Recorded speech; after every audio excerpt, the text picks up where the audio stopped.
വലത് കൈയിൽ താമരപ്പൂവും ഓടക്കുഴലും പിടിച്ചുകൊണ്ട് മരപ്രഭുവിനടുത്ത് നിൽക്കുന്ന പൊന്നുണ്ണിയാണ് ഇന്ന് ശ്രീലകത്ത്. ഗുരുവായൂരിലെ മരപ്രഭു പ്രതിമയുടെ ഐതിഹ്യകഥ നമുക്കൊന്ന് കേട്ടാലോ? ഒരു നാൾ ഗുരുവായൂർ ക്ഷേത്രത്തിൽ പൂന്താന നമ്പൂതിരി വിഷ്ണു സഹസ്രനാമം ഭക്തിയിൽ മുഴുകി ജപിച്ചുകൊണ്ടിരിക്കുകയായിരുന്നു. പത്മനാഭോ അമരപ്രഭോ എന്ന് ജപിക്കേണ്ടതിന് പകരം ക്ഷീണിച്ചവശ്യനായ നമ്പൂതിരി പത്മനാഭോ മരപ്രഭോ എന്ന് തെറ്റായി ഉച്ചരിച്ചുപോയി.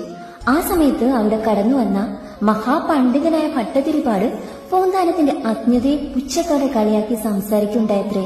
ഇത് കേട്ട് ഭക്തനായ പൂന്താനം നമ്പൂതിരിക്ക് നന്നായി വിഷമായിട്ടോ.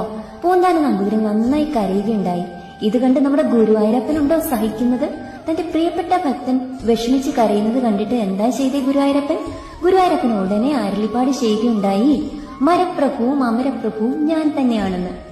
സമസ്ത ബ്രഹ്മാണ്ടവും ജഡരെ വഹിക്കുമീൻ സകല മരാമരപ്രഭുവെ പ്രണമിക്കാം.